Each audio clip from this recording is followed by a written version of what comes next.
विद्यार्थ्यांनो, सगळ्यांचं स्वागत आहे ज्ञानवंदन एज्युकेटर यूट्यूब चॅनलमध्ये. तर आज आहे 13 मे आणि आजच्या दिवसापर्यंत महत्त्वपूर्ण चालघडामोडी प्रश्न आपल्याला बघायचे आहेत. व्हिडिओला सुरुवात करूया. सर्वात पहिला प्रश्न आहे, अलीकडेच कोणत्या राज्याच्या राज्यपालांवर लैंगिक छळाचे आरोप झाले आहेत? तर राईट आन्सर आहे ऑप्शन क्रमांक ए पश्चिम बंगाल, कॅपिटल आहे कलकत्ता. त्यानंतर क्वेश्चन क्रमांक 2, कृषी कल्पने अलीकडेच शेतकरी उत्पादक संघटनांसाठी भारतातील पहिला प्रवेगक कार्यक्रम कोठे सुरू केला आहे?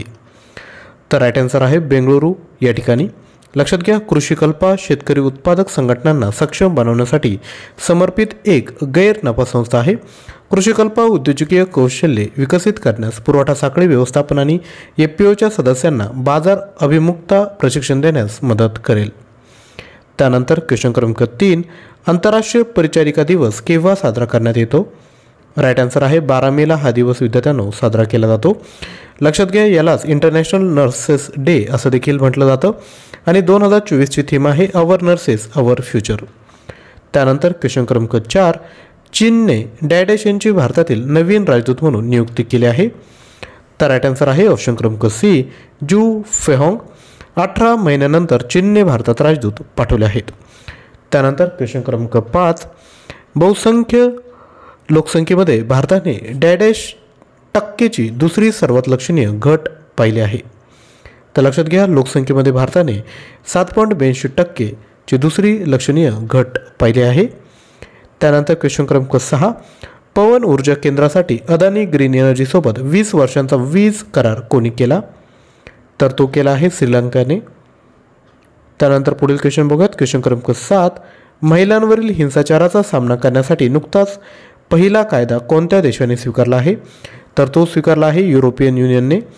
युरोपियन युनियन हे 27 सदस्य राष्ट्रांचे एक सुपरनॅशनल राजकीय आणि आर्थिक संघ आहे, जे प्रामुख्याने युरोपमध्ये आहेत. याची जी स्थापना आहे ती 1 नोव्हेंबर 1993ला झाली. याचे जे संस्थापक आहेत म्हणजे संस्थापक राष्ट्र ते आहेत Germany, France, Italy, Netherlands, Belgium आणि लक्झेंबर्ग. त्यानंतर क्वेश्चन क्रमांक 8, ग्लोबल एनर्जी थिंक टँक अंबरच्या ग्लोबल इलेक्ट्रिसिटी रिव्ह्यू 2024मध्ये भारताला जागतिक स्तरावर काय स्थान मिळाले? तर भारताला 3रे स्थान विद्यार्थी मित्रांनो या ठिकाणी मिळालं आहे.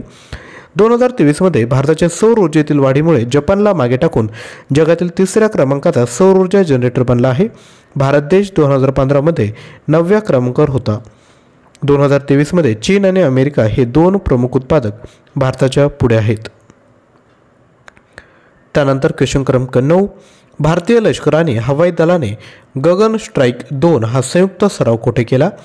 तर तो पंजाब या ठिकाणी विद्यार्थ्यांनो केला आहे. पंजाबची कॅपिटल आहे चंदीगड.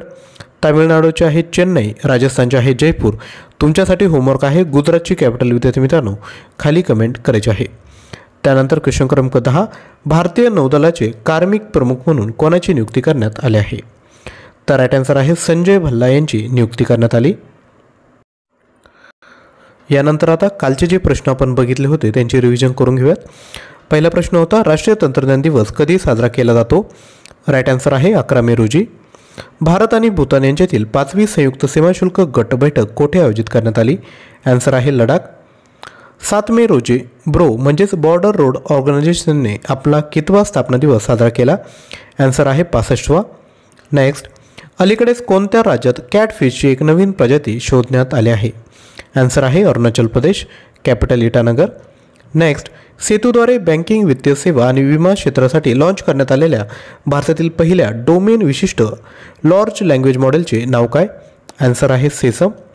त्यानंतर क्वेश्चन क्रमांक 6, ग्लोबल प्राईड ऑफ सिंधी पुरस्कार 2024ने कोणाला सन्मानित करण्यात आले? आन्सर आहे पवन सिंधी. नेक्स्ट, भारत आणि फ्रान्स या 2 देशात आयोजित करण्यात येणाऱ्या शक्ती या युद्ध अभ्यासाचे आयोजन कोठे करण्यात येणार आहे? आन्सर आहे मेघालय या ठिकाणी. त्यानंतर नेक्स्ट क्वेश्चन क्रमांक 8, ICC महिला T20 विश्वचषक 2024चे आयोजन कोणत्या देशात करण्यात येणार आहे? आन्सर आहे बांगलादेश. नेक्स्ट, नुकत्याच प्रकाशित करण्यात आलेल्या वर्ल्ड मायग्रेशन रिपोर्ट 2024नुसार कोणता देश 2022मध्ये सर्वाधिक रेमिटन्स मिळवणारा देश ठरला आहे? आन्सर आहे भारत. नेक्स्ट, संयुक्त राष्ट्रांनी कोणता दिवस जागतिक फुटबॉल दिन म्हणून साजरा करण्याची घोषणा केली? आन्सर आहे 25 मे. नेक्स्ट, भारत बायोटेक कंपनीद्वारे कोणत्या आजारावरील MTBVAC ही लस विकसित करण्यात येत आहे? तर आन्सर आहे क्षयरोग. नेक्स्ट क्वेश्चन क्रमांक 12. भारताची सर्वाधिक निर्यात कोणत्या देशात झाली आहे? तर UAE या देशात भारताने सर्वाधिक निर्यात केली आहे. नेक्स्ट, जगातील सर्वात श्रीमंत शहरांच्या यादीत कोणते शहर प्रथम क्रमांकावर आहे? तर ते आहे न्यूयॉर्क. नेक्स्ट, वर्गीस कोशी यांचे नुकतेच निधन झाले, ते कोणत्या खेळाशी संबंधित होते? आन्सर आहे बुद्धिबळ. नेक्स्ट, भारताचा क्रिकेट संघाचा खेळाडू विराट कोहली हा T20 क्रिकेटमध्ये 400हून अधिक षटकार ठोकणारा कितवा भारतीय फलंदाज ठरला? आन्सर आहे दुसरा. नेक्स्ट क्वेश्चन क्रमांक 16. नुकतेच राष्ट्रपती द्रौपदी मुर्मू यांच्या हस्ते देशातील एकूण किती व्यक्तींना पद्म पुरस्कार प्रदान करण्यात आले? आन्सर आहे 65 व्यक्तींना. नेक्स्ट, ज्येष्ठ अभिनेत्री वैजयंतीमाला यांना कोणत्या पुरस्काराने सन्मानित करण्यात आले? तर आन्सर आहे पद्मविभूषण. नेक्स्ट, मेगास्टार चिरंजीवी यांना कोणत्या पुरस्काराने सन्मानित करण्यात आले? तर यांना देखील पद्मविभूषण पुरस्काराने सन्मानित करण्यात आले आहे.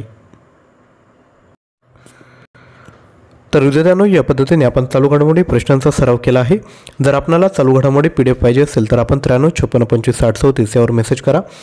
तसेच लक्षात घ्या, चॅनलवर नवीन असाल तर चॅनलला सबस्क्राईब करा आणि डेली सकाळी 7 वाजता येणारे चालू घडामोडीचे व्हिडिओ बघा. तसेच व्हिडिओला लाईक केला नसेल तर कृपया लाईक करा, जास्तीत जास्त शेअर करा. थँक्यू.